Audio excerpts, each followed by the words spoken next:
Muy bien, damos inicio entonces al sexto y último panel de esta jornada, el cual va a contar con la moderación del doctor Ezequiel Héctor Imanoni.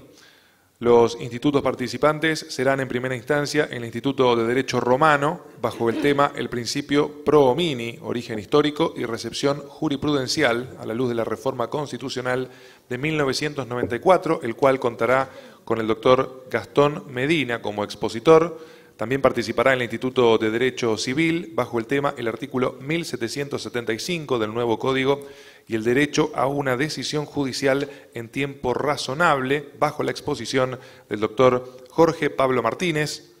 Y por último, el Instituto de Derecho Internacional Privado, que contará con dos temas. El primero de ellos es la cooperación jurídica internacional en la Constitución Nacional a partir de 1994, que tendrá como expositor al doctor Alfredo Mendoza Peña, y el segundo tema, que será la Constitución Nacional de 1994 y el Derecho Internacional Privado en el nuevo Código Civil argentino, será expositora del mismo la doctora Liliana Ethel Rapalini. Gracias. Buenas tardes a todos los presentes. Y mi sincero agradecimiento a las autoridades de esta casa colegial, a las autoridades del Instituto de Derecho Romano, a las autoridades del área académica, que con tanta dedicación han organizado este espacio de reflexión, y a los miembros y autoridades de los institutos, del resto de los institutos del área académica. Buenas tardes a todos. Bien, el título de esta breve reflexión, que es el principio, o precepto, mejor dicho, pro homine, origen histórico y recepción jurisprudencial a la luz de la reforma constitucional del año 1994. Para bien o para mal, voy a leer la breve reflexión. La presente exposición configura una breve síntesis sobre el llamado precepto pro homine. Lo particularmente inquietante de dicho precepto resulta que, a pesar de la antigua data del mismo, ya que se remonta a los orígenes mismos del humanismo de la era precristiana, llamativamente, de un tiempo a esta parte, desde la reforma constitucional del año 1994, aunque principalmente en los últimos 10 años, periodo 2004-2014, constituye el fundamento último utilizado por el máximo tribunal de la Nación y sus pares provinciales, intérpretes últimos de las leyes que nos rigen, para justificar jurídica y axiológicamente señeros pronunciamientos, principalmente en temas vinculados a los derechos fundamentales, individuales y sociales, a los cuales más adelante particularmente voy a hacer referencia y voy a citar esos fallos. Muchos son los principios y derechos y garantías fundamentales que configuran manifestaciones de este precepto. Por caso, el precepto que prohíbe dañar, alterum non ladere de Ulpiano, para el doctor Lázaro. El artículo 19 de la Constitución Nacional y el principio de indemnidad, resultante como fundamento de todo el derecho de las obligaciones y la responsabilidad civil. El principio protectorio del artículo 14 bis de la Constitución Nacional, al cual hicieron mención colegas del panel anterior cuando hablaron de la reforma del 57, ¿no? En materia de derechos y garantías sociales y de la seguridad social. El principio de progresividad como vocación creciente de las leyes y su irregresividad, previstos en el artículo 75, inciso 22, e inciso 23, puntualmente y en forma positiva y expresa reconocido. En el artículo 39 también, expresamente mencionado este principio que fue tan puesto en duda antes de la reforma en cuanto a su existencia vigente y concreta. Me refiero al artículo 39 de la Constitución de la Provincia de Buenos Aires. Y última, en orden, pero en primero, en importancia, la garantía de igualdad legal y trato no discriminatorio del artículo 16 de la Constitución Nacional y la ley de libertad, y la garantía de libertad individual del artículo 19 de la Constitución Nacional. Y bien decimos precepto y no principio, como figura la versión original y primera de la ponencia, ya que, a diferencia de los principios, el rol que tienen un rol informativo y o de fuente de conocimiento, el precepto, cumple un rol vinculante, de auténtica fuente formal de regulación, siendo más orden y mandato que mera guía o consejo. Y con este sentido y alcance legal, formal o vinculante, lo han comprendido y expresado las referidas cortes, tanto la Nación como la provincia, en recientes y señeros fallos de esta última década, como Bisotti, Aquino, Milone, Madorrán, Areco, Álvarez principalmente, Pérez, Ledesma, entre otros de igual importancia, o los casos Villalba y el reciente fallo Auzuategui de la Suprema Corte de la provincia de Buenos Aires, de cuyas lecturas se aprecia la cita expresa del precepto pro homine. Sentado lo dicho, cabe continuar que solo resulta posible hablar en el campo del positivismo jurídico moderno, en el marco inconmensurable de la moral de mercado y de la sociedad de consumo, de ideales o valores suprapositivos o supralegales, rectius, ¿por qué no decirlo?, sagrados, como la vida, la igualdad, la libertad, la educación, la salud, como ya se habló en el panel pasado, el trabajo, la indemnidad, siempre desde el valor absoluto, sí, absoluto, aunque para los tiempos que corren, este sea, como ocurre consagrado, un adjetivo proscripto, confinado al libro negro de las palabras jurídicas. Y tal confinamiento se debe a que la moral materialista que nos rodea es de resultado más que de medio, es de lo relativo más que de lo absoluto. Es una moral flexible y fluctuante como los valores del mercado. Por el contrario, lo absoluto limita, contiene, restringe, pero también protege. Por eso es que la Corte, a buena hora, ha echado mano de este precepto para limitar de modo absoluto, esto es, sin excepción alguna, poderes pretendidamente absolutos, como el poder político o económico, cuando esté en juego el respeto y defensa de la dignidad humana. Siempre se ha dicho que al derecho le interesa la persona, y hete aquí su esencia humanista, que la persona configura el beneficiario y el destinatario último de la protección legal, que no existe hombre que no se repute persona, ni que ésta pueda ser alienada del valor dignidad.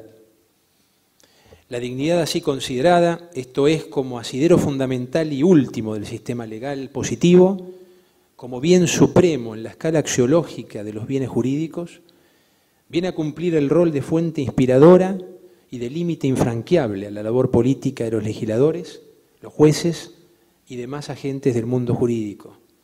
Del mismo modo que el pomerium o recinto sagrado de la URSS, eso por lo que moría o mataba un soldado romano tratando de proteger, era asimismo el límite infranqueable que no podía traspasar en armas, es decir, por razones de poder extrasagradas.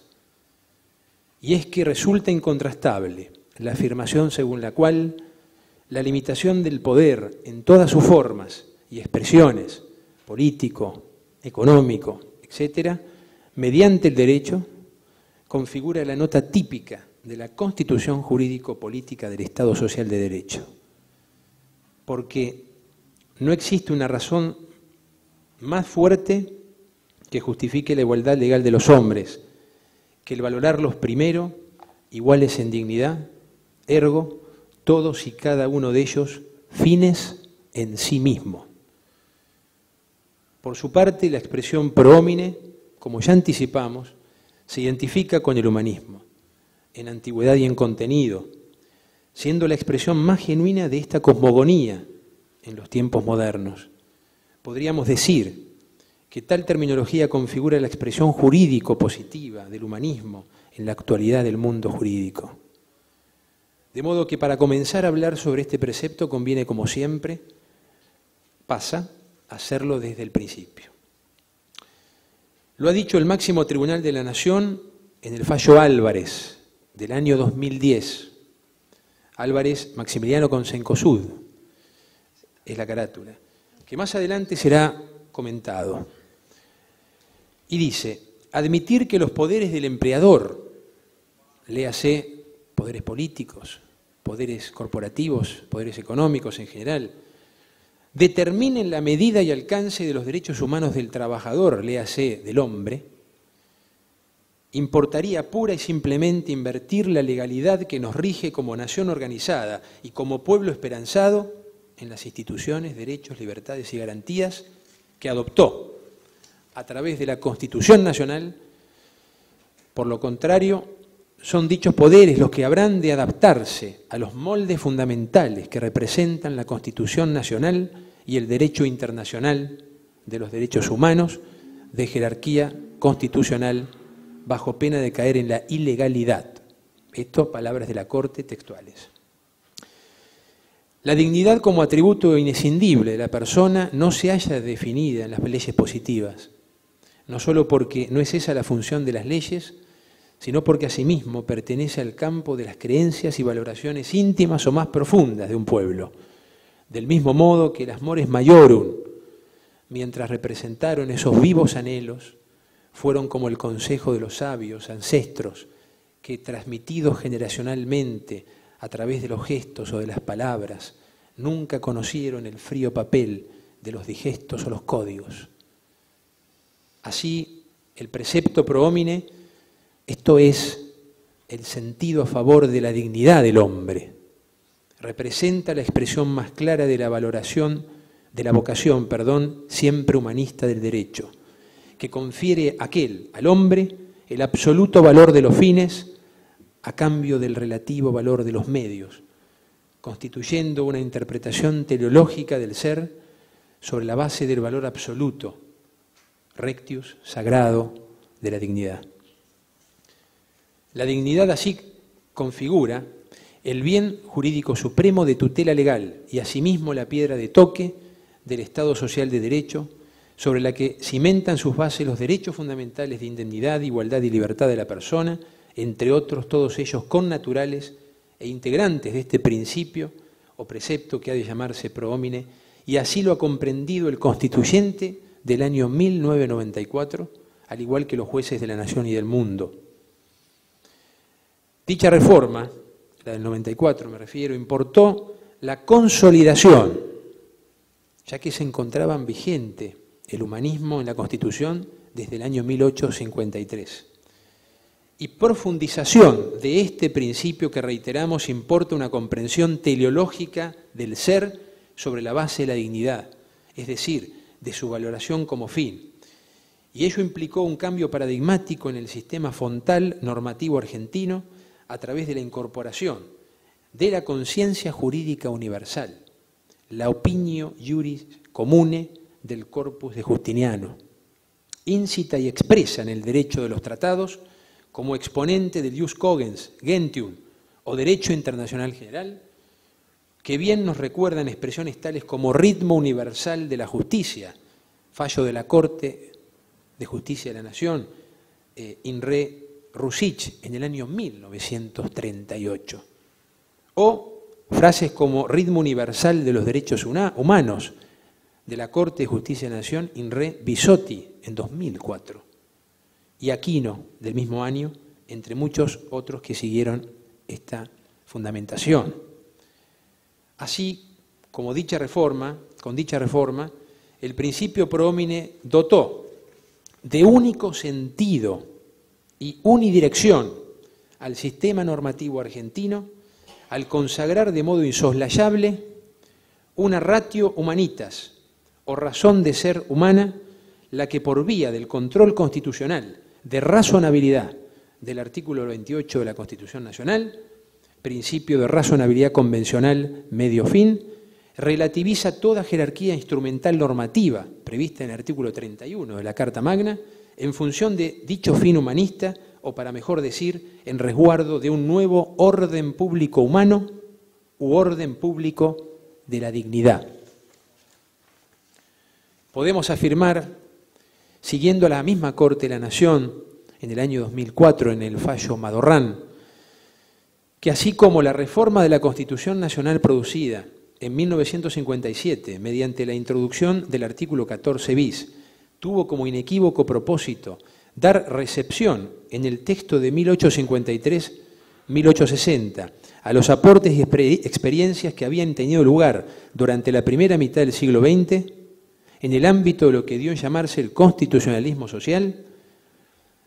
La reforma de 1994 tuvo como inequívoco propósito la recepción del ritmo universal de los derechos humanos sobre el valor de dignidad humana. Hablemos ahora un poco de historia para variar. Por su parte, la expresión pro homine, como ya anticipamos, se identifica con el humanismo en antigüedad y en contenido, siendo la expresión más genuina de esta cosmogonía en los tiempos modernos. De modo que, para comenzar a hablar sobre este precepto, conviene, como siempre, hacerlo desde los orígenes. Según nos cuenta en el Renacimiento, el gran monje fundador de la didáctica y también de la pedagogía, aunque no existía en esa época, Comenius, en el capítulo primero de su Didáctica Magna, dice que en el frontispicio del templo de Apolo, en el oráculo de la isla de Delfos, yacía grabado en oro la siguiente frase: «Conócete a ti mismo y conocerás a los dioses y al universo», que el mismo autor atribuye al gran poeta griego Píndaro. Una visión del hombre como forma inescindible de la naturaleza, con la que se integra y complementa, compartiendo su misma esencia y cifrando en su nombre todos los saberes, del mismo modo que yacen secretamente íncitos en la pequeña semilla todos los atributos de la esbelta araucaria. A su turno, en Roma, específicamente, el comediante latino Publio Terencio Afro, perteneciente a la escuela de los Escipiones, que importó el estoicismo griego a estas tierras, dijo con no menos acierto: «Homo sum nihil humani amielenum puto», esto es, soy hombre, nada de lo humano me resulta ajeno o extraño. Y con brillante sentido trágico, invocó al humanismo como visión universal de la humanidad, en la cual un hombre es al mismo tiempo todos los hombres, y por qué no, como recordara Comenius al citar a Píndaro, el recinto sagrado de los secretos del universo. Como ya dijimos al inicio de las presentes reflexiones, al derecho le interesa la persona, esto es, la dignidad de la persona, como valor teleológico metajurídico y supralegal. El preámbulo expresamente dice que la Constitución es decretada, sancionada y ordenada para nosotros, nuestra posteridad y para todos los hombres del mundo que quieran habitar en el suelo argentino. Y en igual sentido se expresa la Carta de la Provincia de Buenos Aires en su parte preliminar, lo cual nos muestra su influencia universalista, humanista del Constituyente de 1853. Asimismo, el artículo 16 del mismo texto constitucional consagra, como ya anticipamos, la igualdad de los hombres ante la ley, igualdad que, como dijimos, es esencialmente igualdad en dignidad. A su turno, el artículo 19 de la Ley Fundamental consagra la garantía de libertad individual al mismo tiempo que la limita mediante la prohibición expresa de dañar a terceros, configurando una recepción del tercer precepto de Ulpiano suprarreferido. La reforma de 1953, como por obra milagrosa, incorporó el artículo 14 bis al texto constitucional, consagrando un plexo de derechos y garantías sociales, como aquel que exige condiciones dignas de labor o acceso a una vivienda digna, expresiones de contenido humanista. A nivel internacional, la Declaración Universal de Derechos Humanos de 1948 fue la consolidación definitiva de los principios del humanismo, inaugurándose así el llamado ritmo universal de la justicia, hoy de los derechos humanos, representado por la sanción de múltiples tratados supraestatales y supralegales en el Concierto de las Naciones, como por cierto, en esta región del mundo, significó la Convención Americana de Derechos Humanos o Pacto de San José de Costa Rica, entre otros de igual importancia y finalidad. pero fue sin duda alguna la reforma constitucional del 94, la que significó un cambio paradigmático en relación al sistema fontal de regulación normativa, al incorporar, por vía del artículo 75, inciso 22, el llamado bloque constitucional de derechos humanos o bloque de constitucionalismo federal, mediante la incorporación de múltiples tratados de derechos de gentes sobre derechos humanos con jerarquía calificada o constitucional, todos ellos vinculantes en grado supralegal y complementarios de la parte dogmática de la Carta Magna. Dicha fuente internacional internalizada trastocó la tradicional y primaria pirámide normativa del artículo 31 de la Constitución, la que quedó sustancialmente modificada a favor de los hombres, principio rector de dichos tratados.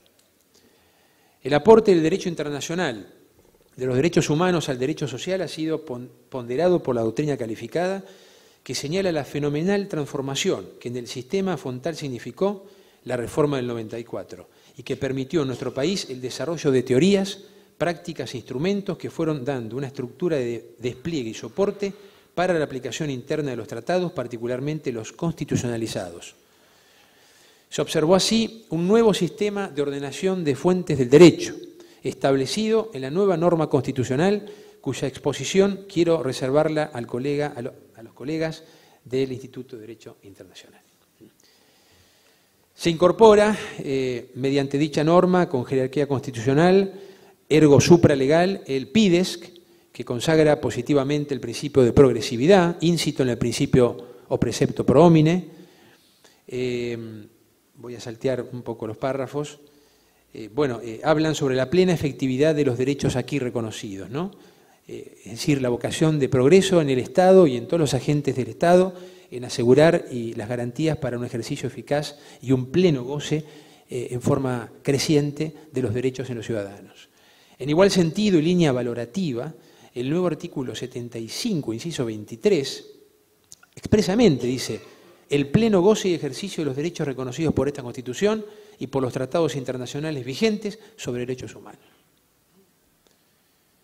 Asimismo, la Constitución Provincial de Buenos Aires, que no fuera ajena a la reforma del 94, en su nuevo artículo 39.3, consagró de igual modo el principio de progresividad, repito, que considero íncito, siendo una realización del precepto pro homine, en uno de sus tantos aspectos, que consideramos con natural al principio pro homine.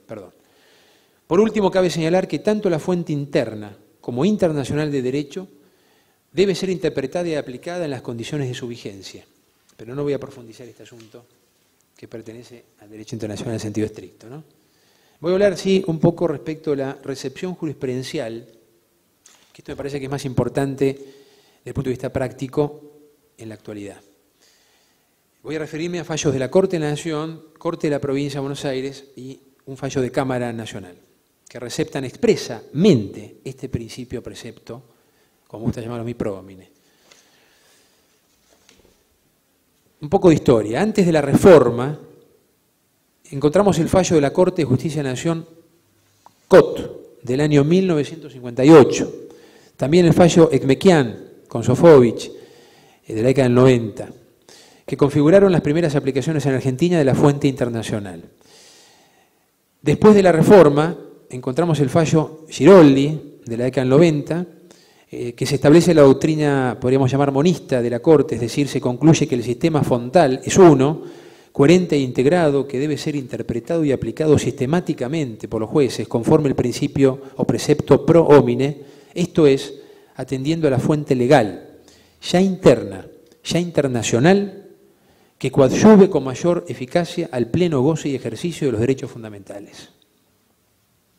Sin embargo, durante los primeros 10 años de vigencia de la reforma, hubo una aplicación tímida y resistida por los jueces de la fuente de derecho internacional, por parte de la jurisprudencia, a razón de la aplicación descarnada de una ideología política, económica, neoliberal, de signo inverso al principio precepto pro homine, pero coadyuvante o a favor del supremo principio pro mercado.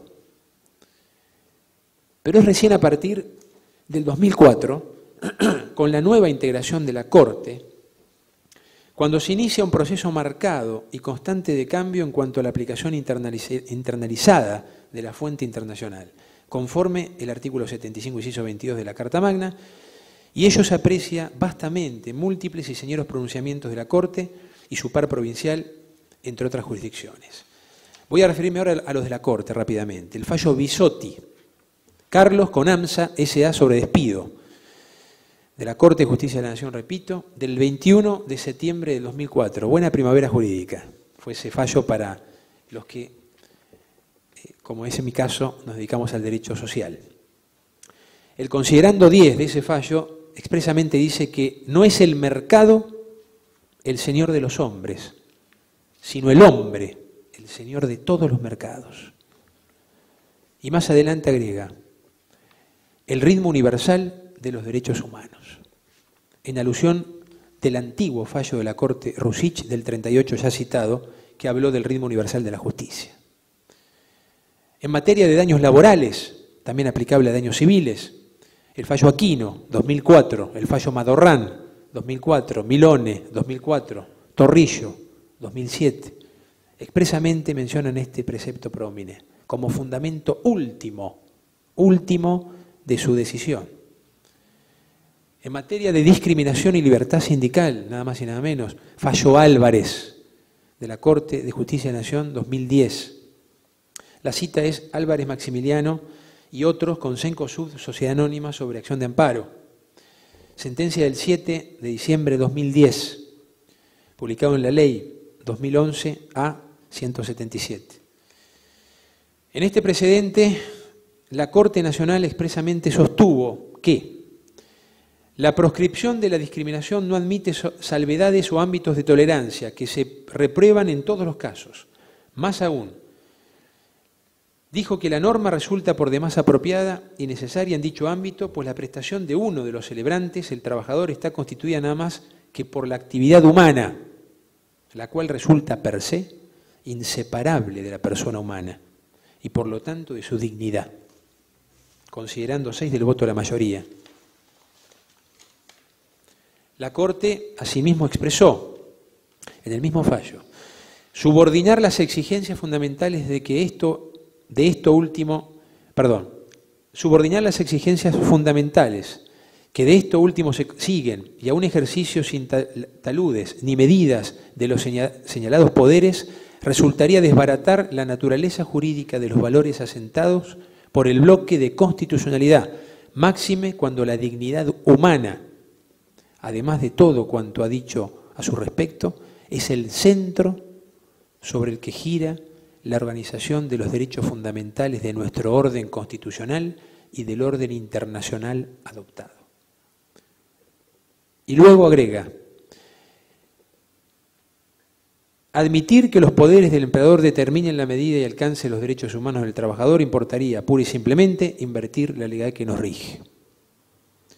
Recientemente, en el fallo Ledesma de la Corte, la carátula, es Ledesma Florencia con Citrus, Batalla Sociedad Anónima sobre Sumarísimo, del 9 de septiembre de 2014, la Corte Nacional, al tiempo de resolver en materia de despido discriminatorio antisindical, se valió nuevamente del precepto pro homine cuando dijo: el acto discriminatorio ofende nada menos que el fundamento definitivo de los derechos humanos, la dignidad de la persona, al renegar de uno de los caracteres íncitos de esta, la igualdad en dignidad de todos y cada uno de los seres humanos, de la cual deriva, precisamente el principio de igualdad y prohibición de toda discriminación destinado a proteger en la existencia dicha igualdad en esencia, intrínseca e inherente a aquellos. Y cita los tratados del derecho de gentes por vía del 75, inciso 22. Ya va, Lázaro, ya va. Vamos a saltear un poquito.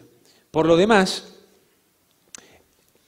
el decidido impulso hacia la progresividad en la plena efectividad de los derechos humanos que reconocen, propia de todos los textos internacionales antes aludidos y muy especialmente el PIDESC, esto textual de la Corte, sumado al principio pro homine, con natural con estos documentos, determina que el intérprete debe escoger, si la norma lo posibilita, el resultado que proteja en mayor medida a la persona humana. Y cita la doctrina Cardoso y Madorrán, otro fallo, Senieros también del 2004. Y esta pauta se impone aún con mayor rigor, dice la Corte, cuando su aplicación no entrañe colisión alguna del derecho humano, así interpretado con otros valores, principios, atribuciones o derechos constitucionales. En la Suprema Corte de Justicia de Buenos Aires encontramos el fallo Villalba, de la Suprema Corte del año 2010, diciembre de 2010, es decir, a los 7 días del fallo Álvarez de la Corte, que sienta doctrina, viene a receptar esa doctrina de la Suprema Corte Provincial con valor de doctrina legal, a diferencia de lo que ocurre en Nación, ¿no? Sentencia del 22 de diciembre de 2010. Y remite textualmente a la doctrina Álvarez y a la recepción del principio pro homine. Otro fallo es el fallo Sfaer, con doble F, de la Suprema Corte, sentencia del 8 de agosto del 2012. El fallo Dalale, del 2013, que habla de un juicio razonable de preferencia a cargo de los jueces al tiempo de sus sentencias, cuando medie colisión de derechos fundamentales, es decir, cuando a veces entran en colisión en los estratos más superiores de la ley, garantías constitucionales. Debe estarse a favor de una y a veces en desmedro de otra. Y los jueces son quienes tienen esa responsabilidad, ¿no?, de realizar un juicio razonable, de preferencia valorativa. Y la Corte ha dicho, el bien jurídico supremo en la escala de los bienes jurídicos es la dignidad humana y todos los derechos y garantías que encuentran asidero en este valor fundamental.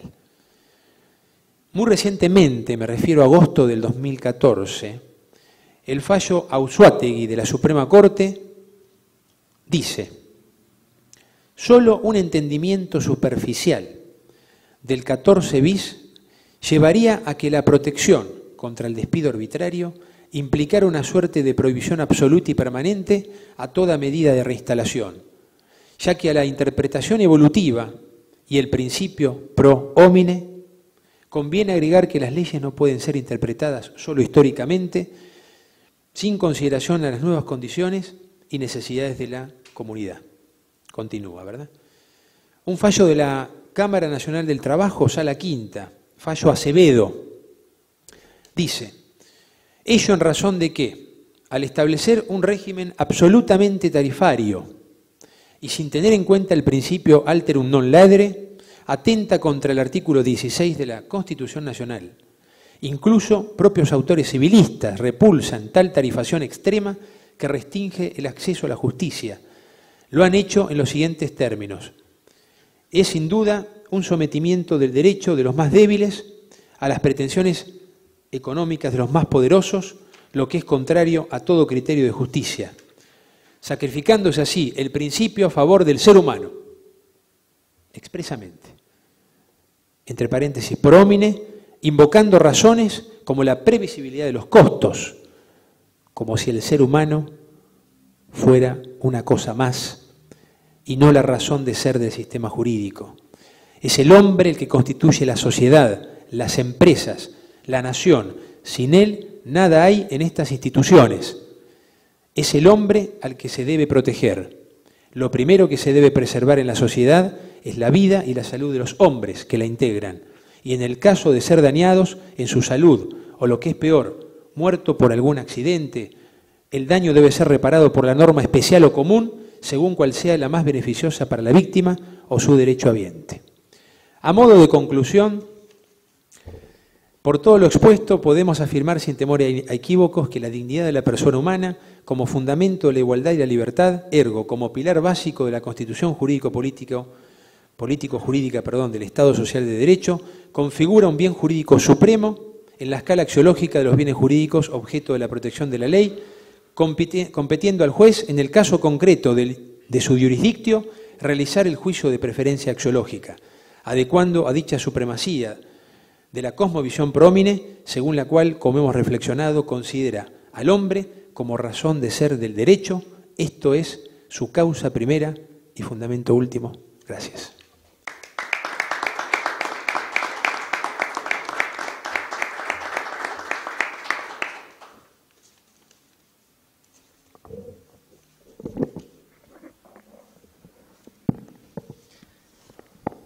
Agradecemos la intervención del doctor Gastón Medina por su exposición y a continuación va a exponer el doctor Jorge Pablo Martínez, que se referirá al tema el artículo 1775 del nuevo Código y el derecho a una decisión judicial en tiempo razonable.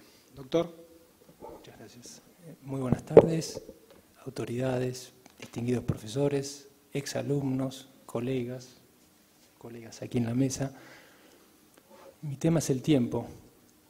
Ha estado ausente Cronos, Crono tal vez. Cuando pienso en el tiempo razonable y en el derecho a una decisión a un tiempo razonable, estoy pensando también en la razonabilidad y en la espera de ustedes, porque mi manera de pensar el derecho está íntimamente relacionado con el derecho de las obligaciones, y en el derecho de las obligaciones uno siempre considera al otro. En este caso me siento deudor de ustedes, los considero acreedores y a Gastón lo quiero muchísimo, pero intentaré respetar mi tiempo o tal vez reducirlo. De todos modos, tenía un gran dilema en la elección del tema porque es un tema muy menor y Gastón, que ha profundizado y ha estudiado el tema con rigor, tal vez ahora hacemos una gran pareja porque mi tema menor se enlaza con el tema tan profundo de él. ¿Por qué digo un tema menor? Porque voy a hablar de un artículo del nuevo Código que dialoga con el artículo 1101 del Código vigente y que dialoga también con el derecho procesal constitucional, con el derecho constitucional y con el impacto que ha provocado la reforma en 1994 de la Constitución provincial y nacional en este artículo 1101 y mi conclusión es este artículo 1775 y el derecho a una decisión judicial en un tiempo razonable. ¿De qué habla este artículo 1175? ¿Cuál es el contexto? ¿Cuál es la clave hermenéutica para pensar este artículo? Porque yo estoy mencionando artículos y aún no saben de lo que voy a hablar. Este artículo se refiere a la relación que existe entre la acción penal y la acción civil. Es una norma de orden público que le prohíbe al juez en lo civil dictar sentencia civil hasta tanto exista un pronunciamiento firme en sede penal. Artículo 1101 con otra redacción, desde luego, estoy utilizando mis palabras, con dos excepciones. Cuando fallece el acusado, en cuyo caso la acción puede ser continuada contra los herederos, y en caso de ausencia del acusado, que en ese caso puede ser continuada la acción. Las excepciones a esta regla, vuelvo a decir, de orden público, están contempladas en el 1101 y la ha trabajado la doctrina. Cuando se extingue la acción penal, prescripción, indulto, etcétera, desde luego que esta prohibición no rige. Como verán ustedes, en este artículo 1101 no hay ninguna referencia al tiempo. No hay ninguna referencia al derecho, a la garantía que tiene la víctima a que la decisión penal se dicte en un tiempo razonable. Cuando uno lee a los clásicos, es decir, ¿cómo estructuro esta breve participación? De la siguiente manera. En primer lugar, todo principio, todo concepto tiene un origen histórico, como enseñó Deleuze, entonces necesariamente tengo que hacer una breve referencia a este artículo 1101, que ya lo hice, a las excepciones del artículo 1101, y cómo la doctrina judicial, el derecho vivo, la doctrina de la Suprema Corte Provincial empezó a dialogar con las constituciones reformadas y empezó a declarar, o declaró expresamente en el año 2002, en el precedente Nastrucci, la inaplicabilidad del artículo 1101 cuando el pronunciamiento penal, la tramitación penal, duró indebidamente un tiempo irrazonable. Decíamos que los requisitos, las condiciones, el presupuesto para que juegue este artículo 1101, en primer lugar es la existencia de un mismo hecho ilícito. Cuando un mismo hecho ilícito origina un proceso penal y un proceso civil, es decir, esto presupone la tramitación separada del proceso civil y del proceso penal. Es decir, aquí, en esta tramitación separada, se pone en juego, por un lado, la independencia de las acciones civiles y penales, como lo habla el Código Civil, y por otro lado, la interdependencia. Este artículo 1101 está resguardando esta interdependencia, está resguardando y está estableciendo la preeminencia del proceso penal sobre el civil, porque ¿qué es lo que está resguardando? ¿Y qué es lo que pretende evitar? ¿Y por qué impone una prohibición? Porque pretende evitar el dictado de sentencias contradictorias, pretende evitar la aberración que supone el escándalo jurídico. Es decir, cuando un mismo hecho es indagado en sede penal y en sede civil, es probable que la sentencia penal tenga eficacia, tenga incidencia en sede civil. Una sentencia penal condenatoria que dice que A fue su autor no puede ser contradicha, no puede ser revisada por el juez en lo civil, que tendrá que decir que A fue su autor. De modo que para resguardar, para tutelar este principio de orden público que está relacionado con la autoridad de la cosa juzgada que proviene de un pronunciamiento penal que no puede ser revisado por el juez en lo civil en ciertas cuestiones, enumeradas en nuestro Código Civil vigente en los artículos 1102 y 1103, el Código establece esta preeminencia al proceso penal. ¿En qué consiste la preeminencia? Ya lo dije, el juez en lo civil no podrá dictar sentencia civil hasta tanto exista pronunciamiento penal firme, con estas excepciones que mencioné en el 1101 y con las excepciones que contempla la doctrina. ¿Cuál es el impacto que provoca en este artículo 1101, que permite una relectura, un cambio de paradigma, un diálogo del derecho privado con el derecho constitucional, con el derecho procesal constitucional? El artículo 15 de la Constitución de la provincia, que expresamente establece el derecho a obtener una sentencia en un tiempo razonable, que habla de la tutela judicial continua y efectiva. Una relectura del artículo 18 de la Constitución Nacional y del artículo 75, inciso 22, que incorpora los tratados de derechos humanos con jerarquía inconstitucional, incorpora el artículo 8, inciso primero, que habla del derecho a ser oído en un tiempo razonable por un juez independiente, imparcial, anterior al hecho que se indaga en materia penal, civil, laboral, etcétera.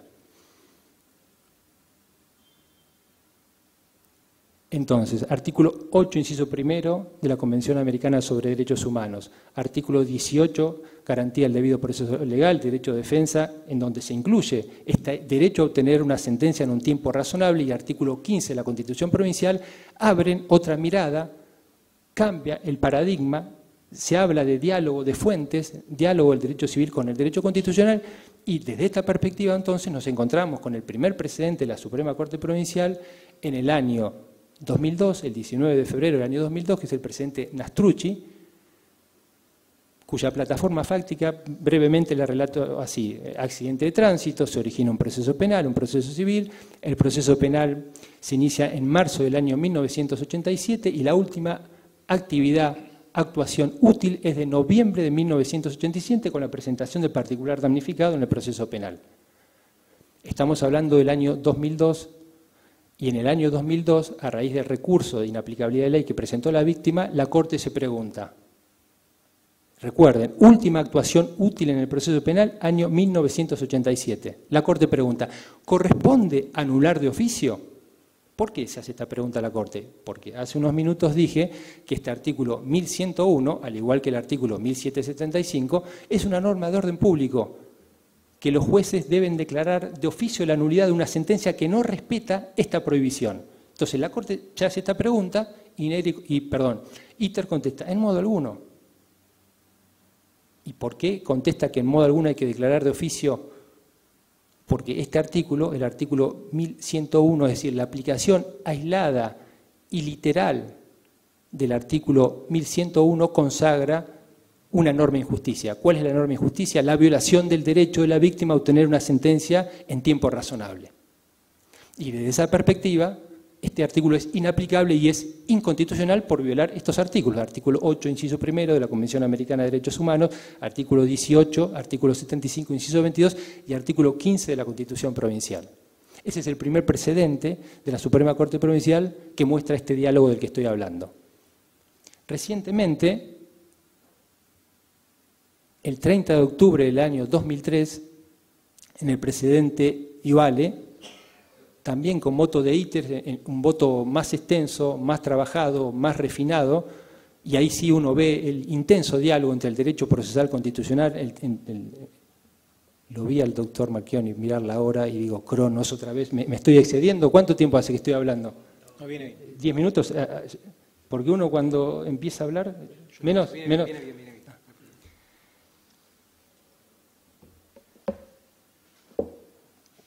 Este precedente, por supuesto, estamos frente a las mismas condiciones y requisitos de aplicabilidad del 1101, es decir, un mismo hecho ilícito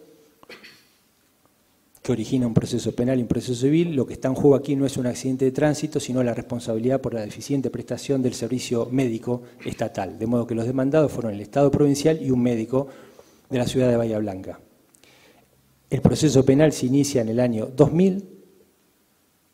En el año 2001, esa fue la última actuación útil con una declaración testimonial. El expediente penal no tuvo más movimiento. Se dicta sentencia de primera instancia, rechazando la demanda. La sentencia de la Cámara condena al Estado provincial y a uno de los médicos y dice que no corresponde aplicar este artículo 1101 porque aplicarlo sería consagrar un exceso ritual manifiesto porque ya estaba prescripta la acción penal, de modo que investigar el hecho en el ámbito penal ya no tenía ningún sentido, y por otro lado sería denegar la justicia del derecho de la víctima a ser indemnizado. Eso lo dice la Cámara. La Fiscalía de Estado presenta un recurso de inaplicabilidad de ley denunciando la violación del artículo 1101, porque vuelvo a decir, el 1101 es de orden público, los jueces deben aplicarlo de oficio porque la nulidad es de nulidad absoluta. Y precisamente por esto, al estar en juego el orden público, los jueces deben declararlo de oficio. Cuando la Corte resuelve la cuestión, reitera la doctrina establecida en Nastrucci y agrega numerosos fundamentos porque de este precedente, Iuale, uno puede analizar los antecedentes de la Corte de Nación. Un viejo precedente Ataca de 1973, el precedente Zacarías de 1998, el precedente Atanor de 2007, Corte de Nación en donde aplicó estrictamente este principio. ¿Cuál es? El principio procesal, constitucional, derecho procesal constitucional, derecho internacional de los derechos humanos, que hablan de este principio de razonabilidad en los tiempos procesales. Este principio de razonabilidad en los tiempos procesales, es decir, lo digo de otro modo, el derecho que tiene toda víctima a que la decisión penal sea resuelta en un tiempo razonable, a no admitir, tolerar dilaciones indebidas del proceso penal. Vuelvo a decir, este principio es receptado por la Corte de Nación en estos precedentes que mencioné, receptado también por la Suprema Corte Provincial en el precedente Nastrucci y en el precedente Iuale, y precisamente por esto dice que no es nula la sentencia de la Cámara, que la aplicación aislada y literal del 1101 consagra una situación injusta, sería inconstitucional porque importaría privarle a la víctima de la tutela judicial continua y efectiva y el derecho a obtener una decisión en tiempo razonable, y precisamente por eso confirma su doctrina en Nastrucci. Este artículo 1775 recoge todas estas líneas interpretativas que provienen de la doctrina judicial, de la doctrina autoral y de este fecundo diálogo que mencioné. ¿Qué va a decir este artículo? Lo siguiente: suspensión de la sentencia civil. Si la acción penal es promovida o precede a la acción civil o es promovida durante el curso de la acción civil, el juez en lo civil no podrá dictar sentencia civil hasta tanto exista sentencia penal firme, con excepción o con estas excepciones. Cuando se haya extinguido la acción penal, eso no nos interesa, y cuando la dilación del proceso penal provoca en los hechos una frustración efectiva del derecho a ser indemnizado. De modo que este artículo 1775, inciso 2, viene a consagrar el enorme impacto que provoca en la reforma de 1994 en el Código Civil y pone en evidencia el diálogo fecundo y el cambio de paradigma que existe, diálogo fecundo, digo, entre el derecho civil, el derecho constitucional, el derecho procesal constitucional y el derecho internacional de los derechos humanos. Creo que estamos en tiempo, agradezco su atenta escucha. Gracias.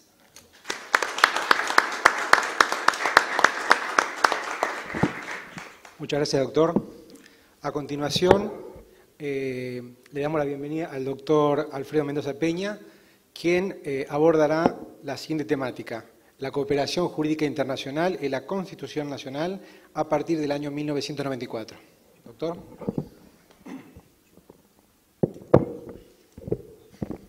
Bueno, antes que nada, buenas tardes a todos, o buenas noches ya, ¿no? Agradezco, al igual que los anteriores expositores, la presencia de las autoridades del colegio y de los demás presentes en esta jornada.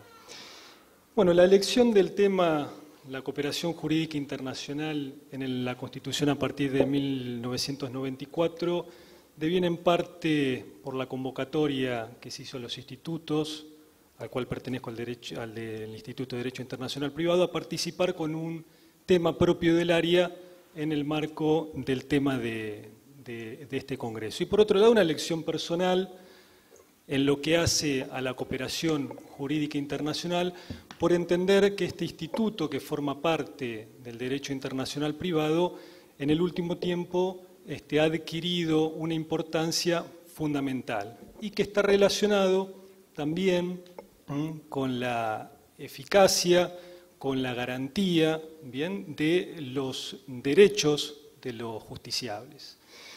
La cooperación jurídica internacional, para ponerlos en contexto, implica el auxilio o la cooperación que se prestan los Estados a través de los órganos jurisdiccionales para la realización de actos procesales que pertenecen a un proceso que se lleva a cabo en un Estado en otro Estado, para ser luego incorporado ese acto al proceso al cual pertenecen.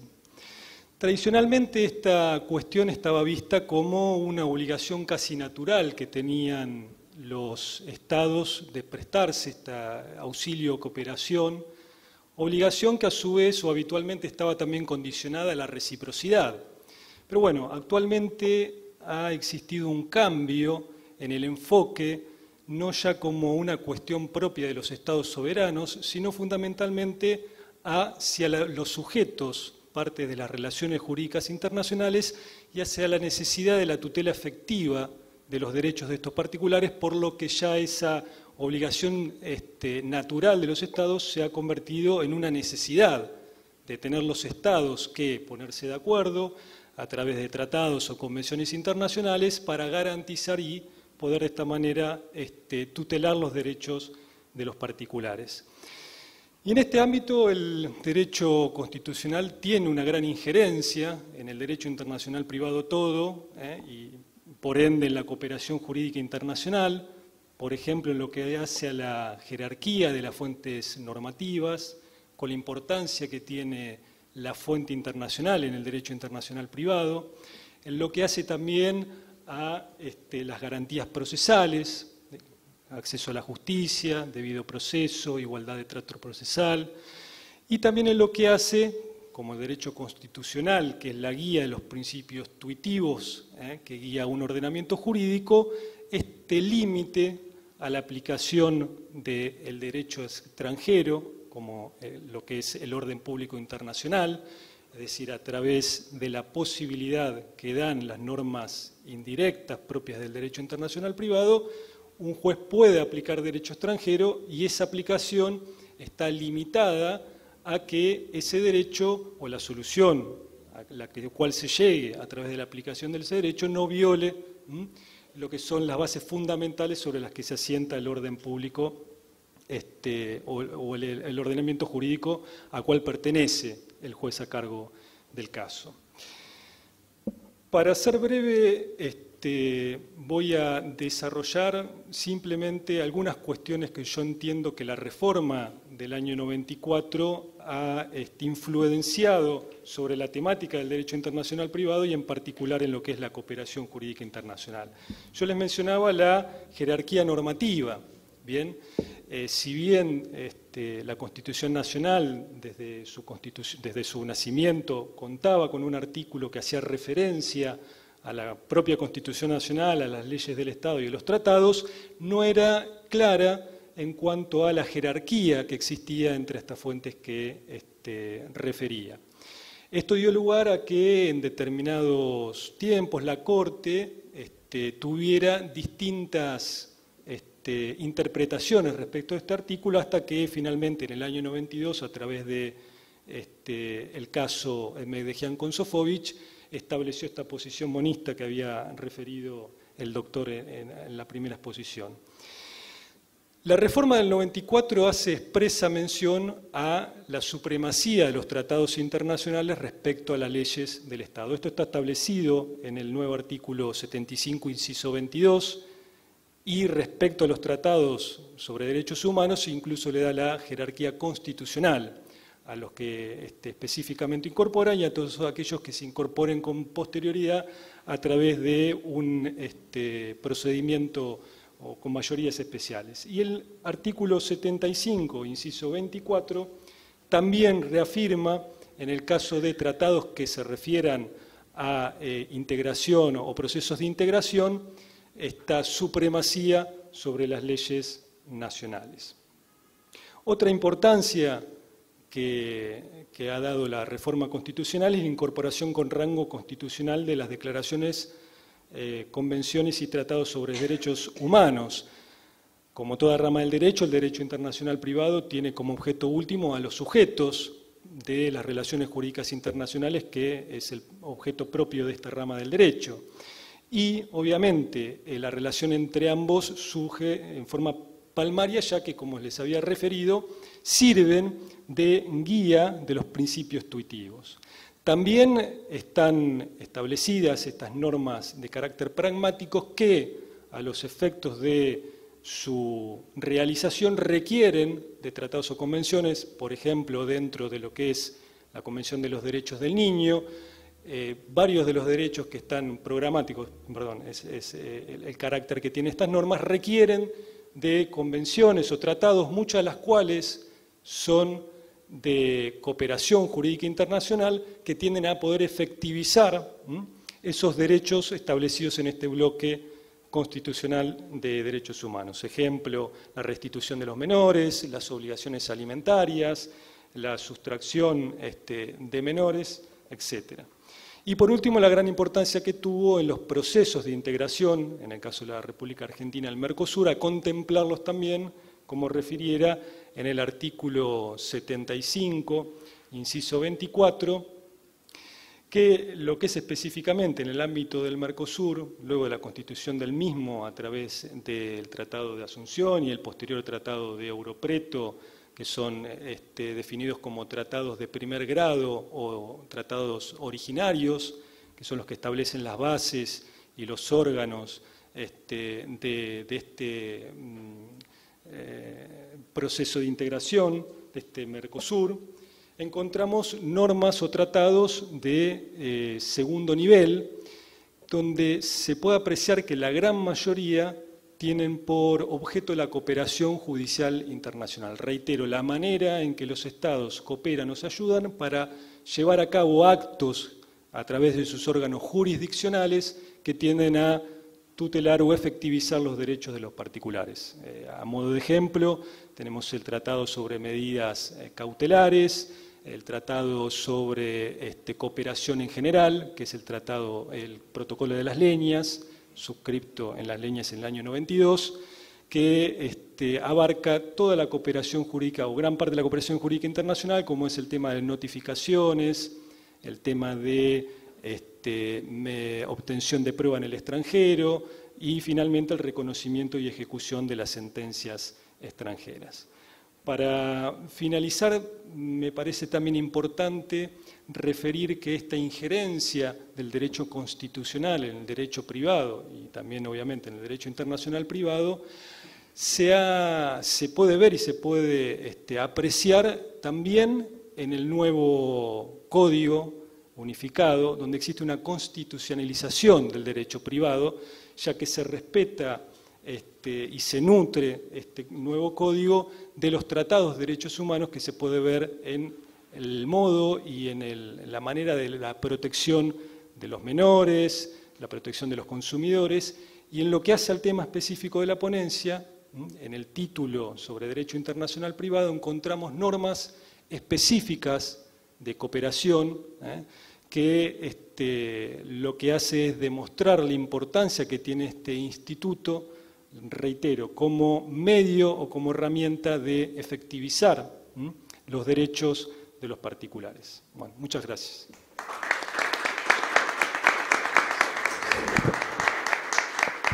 Muchas gracias, Alfredo Mendoza Peña, colega, compañero de la cátedra del instituto. A continuación, le damos la bienvenida a la doctora Liliana Terrapalini, que va a ser el cierre del panel 6 de este Congreso de Ciencias Jurídicas, y que se referirá al tema la Constitución Nacional de 1994 y el Derecho Internacional Privado en el nuevo Código Civil Argentino. Doctora, bienvenida. Bueno, muchas gracias. Bueno, desde ya que los saludo a todos, que agradezco inmensamente el espacio y la participación, pero como todo expositor a quien le toca último, ¿qué voy a decir? Que voy a procurar ser breve, medianamente amena, como para que podamos concluir esto felizmente. Pero, bueno, resulta que en las cátedras que compartimos de Derecho Internacional Privado, que incluso comparto con la doctora De Lucci, que está aquí presente, Alesia De Lucci, con el doctor Imanoni, con el doctor Mendoza Peña, hemos procurado siempre transmitir que el derecho internacional privado tiene una clara inserción constitucional. Desde ya, ellos son mucho más jóvenes que yo, entonces no, esto los excluyo de esta segunda apreciación. Cuando se reforma la Constitución en el año 1994, me sentí, por supuesto, mucho más respaldada por el espacio que brindó al derecho internacional, sea público como privado, porque esa es la realidad, o sea, al derecho internacional en sí. Muy bien. Claro, pasó el tiempo, es como el doctor lo dijo, un poco a los tribunales les costó ir aplicando la Constitución reformada, pero todo avance, todo fallo, así por ejemplo como se citó Giroldi, como podemos reparar aún antes de la reforma en Ekmejian, que también lo citaba acá Alfredo, ¿no es cierto? Méndez Valles, por ejemplo, todos fallos de nuestra Corte Suprema de Justicia de la Nación que podían tener, en última, un objeto de derecho público o de derecho privado, pero que el sustento se encontraba dentro de esta incursión, dentro de la Constitución, de nada más y nada menos que tratados de derechos humanos.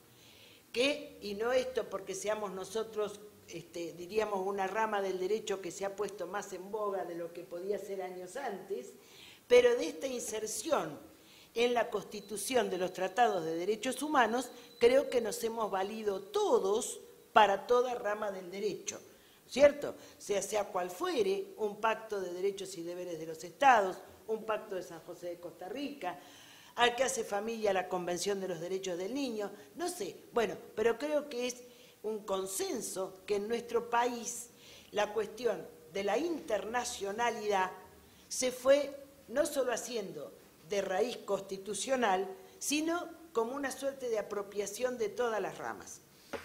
Desde ya, y por cierto, sumamente satisfactorio. ¿Qué pasa? Esta Constitución, reformulada en el año 1994, que nos incorpora al artículo 31 ya existente, al 27 ya existente, aún con algún otro, diríamos, una variable, pero que incorpora al 75, inciso 22, esta Constitución, hoy estamos a 20 años de la reforma, motivo por el cual nos hemos reunido. Y no se reformó, por fortuna, ¿sí? No se reformó. Pero lo que sí, con mucho asombro quizás, estamos asistiendo a la reforma del apreciadísimo Código de Vélez-Sarsfield, ¿sí? Que quizás, por ejemplo, en mi caso, y esto lo hago propio, es como que me alegró volver a aprender. Pese a ser 40 años que estoy ejerciendo la profesión, pero me alegró volver a aprender, ¿sí? Y también observar ser testigo, diríamos, de una reforma tan importante. Y también que en muchísimos aspectos, nosotros hemos hablado del Código de Vélez-Sarsfield y quizás, en verdad, lo que atesoramos es el espíritu del Código de Vélez-Sarsfield. ¿Por qué? Porque, como todos sabemos, ha sufrido reformas, ¿no es cierto?, muchas, la 17711 que lo había modificado y mucho, ¿no es cierto?, pero seguía siendo nuestro Código de Vélez-Sarsfield. ¿Pero qué pasa? Aparece un nuevo código. En ningún momento es, diríamos, de mi interés en la comunicación con ustedes, hablar sobre las bondades de la unificación civil y comercial o las bondades o no que pueda tener este nuevo Código Civil. ¿Por qué? Porque pienso que no todo está tan bien ni todo está tan mal, ¿sí? Hay sectores, obviamente, que pueden estar y ser muy satisfactorios. Por una cuestión, diríamos, de personalidad, apunto a sumar. Entonces procuro ver dentro de este nuevo cuerpo aquello que puede ser valioso. Y me reservo lo que no es valioso como para el cierre de esta conversación. No por ser intrigante, por eso, pero simplemente como para ir aunando ideas, nada más que eso. Bueno, entonces, tenemos un nuevo Código Civil. ¿Qué pasa con este nuevo código? En la parte material, prácticamente en el primer artículo, absorbe de la Constitución Nacional no solo el tema, diríamos, de la jerarquía normativa, absorbe la aplicación, la tenencia para todo decidir de un juez de los tratados sobre derechos humanos, que parece incluso muy amplio. ¿Por qué? Porque quizás un comercialista o un abogado que tiene una ejecución hipotecaria no va a pensar que el juez le va a fallar con un pacto de derechos humanos, ¿no es cierto? Parece como muy ambicioso, pero bueno, por lo menos está, ¿sí? Está escrito, me está constitucionalizando el derecho privado, me está indicando que todo tengo que guardarlo en total concordancia y adecuación con los derechos, con el derecho internacional de los derechos humanos. Si toma la Constitución reformada, reformada me refiero a la del 94 que estamos ahora conversando, hay 3 bloques, diríamos, que a la materia internacional privatista le interesan mucho. Uno es la integración, casi los han mencionado Alfredo, la integración, la cooperación y desde ya los derechos humanos. ¿Y por qué nos interesa tanto esto? Bueno, porque miren, de mecanismos cooperativos prácticamente es lo que hoy está movilizando al derecho internacional privado, reconocer una sentencia, restituir una criatura, cobrar alimentos, ¿sí? Ejecutar, reconocer permanentemente, es lo que más está movilizando a la materia. Si es integración, y tomo como Alfredo comentaba, al mercado común del sur, y tiene un derecho llamado institucional, o sea, el creado dentro del bloque y para los ciudadanos del bloque, que es las veces del derecho internacional privado acotado a los países del bloque. Entonces ya ahí tengo otra solidez. Y si es derecho internacional de los derechos humanos, sin lugar a dudas, si ahora lo tengo dentro del texto del Código Civil, bueno, pues muy satisfactorio. Una bondad que tiene el nuevo código para la materia es que un título, el título 4, si no me equivoco, soy bastante mala para ubicarme en números o sectores muy estancos, lo destina expresamente a normas de derecho internacional privado. Esto es satisfactorio. Ahora había aquí en el país muchos proyectos de códigos o leyes de derecho internacional privado y no progresaron, ninguno adquirió vigencia. Creo que también porque es una materia compleja, de no tanta difusión, y a un legislador quizás esto le ha interesado muchísimo menos, ¿sí? En función de otros temas le ha interesado menos. Pero tener apartadas las normas, aunque sea dentro del mismo Código Civil, facilita la difusión de la disciplina y también la comprensión y resolución del caso de derecho internacional privado. Entonces, ¿qué pasa con este sector? Vale decir, las legisladoras. Digo las legisladoras porque fueron profesoras 3 profesoras de Derecho Internacional Privado, las que legislaron en este título destinado a Derecho Internacional Privado. Entonces, ¿cuál es la presencia de la Constitución del 94 en ese capítulo de Derecho Internacional Privado? En algunas cosas, forzosamente, tengo que reiterar y recurrir a mis compañeros. ¿Por qué? Porque, por ejemplo, está presente la jerarquía normativa, acá sí, expresamente, vale decir, la prelación de las normas y, frente a la existencia de un tratado, la prevalencia del tratado. ¿Están los derechos humanos? Yo les diría que, por ejemplo, como Alfredo comentaba, restituir un niño es un vuelco de los derechos humanos, sin lugar a dudas, ¿cierto? Y además tiene un basamento más que constitucional. La Convención de los Derechos del Niño es ella en sí misma y es parte de la Constitución, ¿cierto? Entonces, no hay país de contacto que desconozca los preceptos de la Convención de los Derechos del Niño, aun cuando los adecue a su idiosincrasia, pero de todas maneras es un derecho de valía universal. ¿Está presente? Sí, está presente. Y está presente un tema hoy muy en boga, que es y es también expresión de cooperación jurídica, que son la toma de medidas cautelares sobre bienes y sobre personas.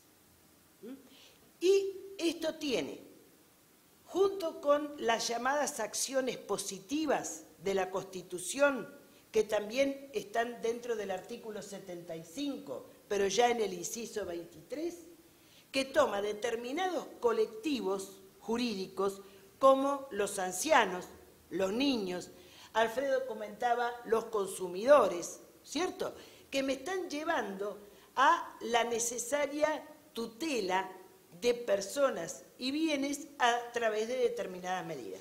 Aquí el código es como que por allí se fue un poquito de su línea. ¿Por qué? Porque estamos hablando de un código de derecho de fondo cuando esto tendría que ocupar temas de un proceso civil internacional, ¿cierto?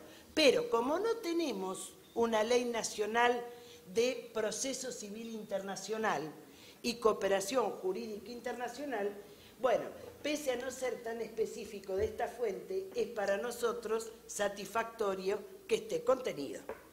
Además, considerar que el hecho de incorporar la fuente convencional internacional, vale decir pactos, tratados, convenios, convenciones, en la jerarquía normativa de este título de Derecho Internacional Privado, a nosotros nos abre un abanico muy importante. ¿Por qué? Porque contamos con tratados dogmáticos, esto es destinados a derechos humanos o a integración, el marco, la referencia, la contención. Contamos con tratados pragmáticos que me dicen a qué juez de qué país tengo que recurrir y cuál es el derecho aplicable. Y los llamados o identificados acuerdos de CIA, o sea, de cooperación internacional entre autoridades. Entonces, el abanico, diríamos, de posibilidades que nos brinda es muy interesante. Y ahora lo que es simplemente mi idea de cierre, y es que creo que estamos en una etapa muy interesante de nuestras vidas como abogados, como estudiosos del derecho, pero como abogados, abogar por derechos, ¿sí? Entonces, creo que va a ser una época en donde todos vamos a ser artífices. Tenemos un código civil sin notas, donde los abogados vamos a tener que interpretarlo. ¿Por qué no crear en función de su contenido? ¿Por qué no también que nosotros como abogados y los jueces usemos de los correctores jurídicos que brinda la Constitución Nacional? ¿Sí? Entonces, en función de ese paradigma mayor de una Constitución tan valiosa como la que hoy tenemos, que ese Código Civil pueda en lo futuro ser el mejor derecho que tengan los ciudadanos en este país. Nada más, y solo quiero también agregar que el Código y en el área de derecho internacional privado está muy especialmente teñido de la igualdad de trato procesal. Tanto, para mi manera, la igualdad de trato procesal hace sobre todo a lo procesal, a la causa de derecho internacional privado que merece el mismo trato que la de derecho interno. Pero las legisladoras le han dado un matiz más amplio y han volcado hacia la igualdad que puede merecer un extranjero en un proceso llevado en la República Argentina. Bueno, nada más y muchas gracias. Muchas gracias, doctora Rapalini. ¿Alguna pregunta para los integrantes del panel 6?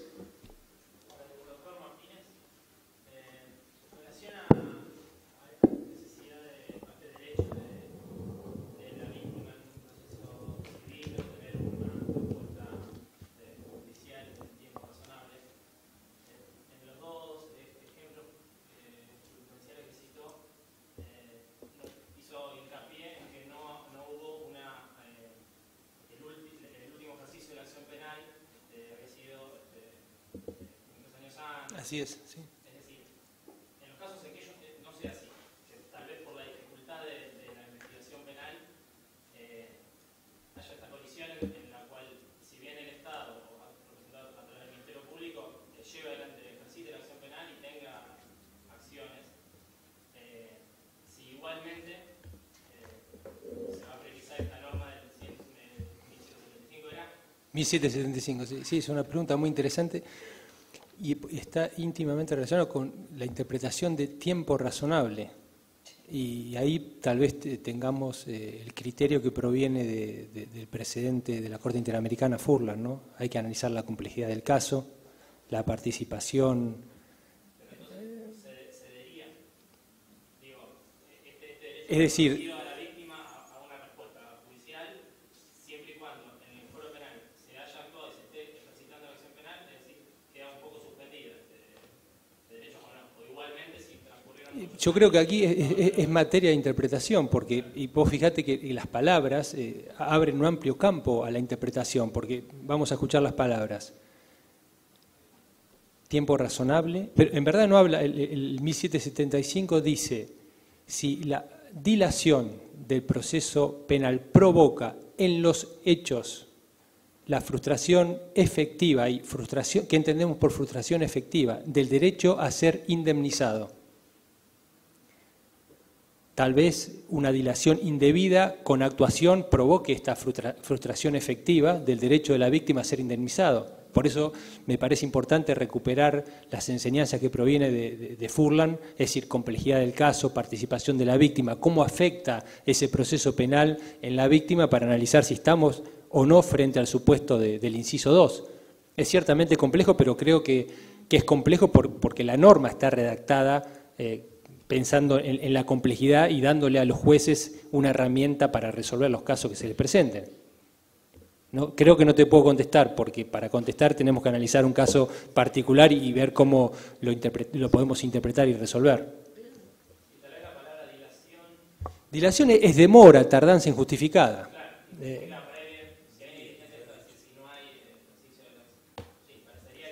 En tu supuesto no hay demora indebida, no hay dilación indebida, pero el código no habla de dilación indebida, habla de dilación. No, por favor, a vos. ¿Alguien más? Le brindamos un aplauso a los integrantes del último panel de esta jornada. Y cerrando esta primera jornada del Congreso, que les recuerdo va a continuar mañana, por supuesto están invitados.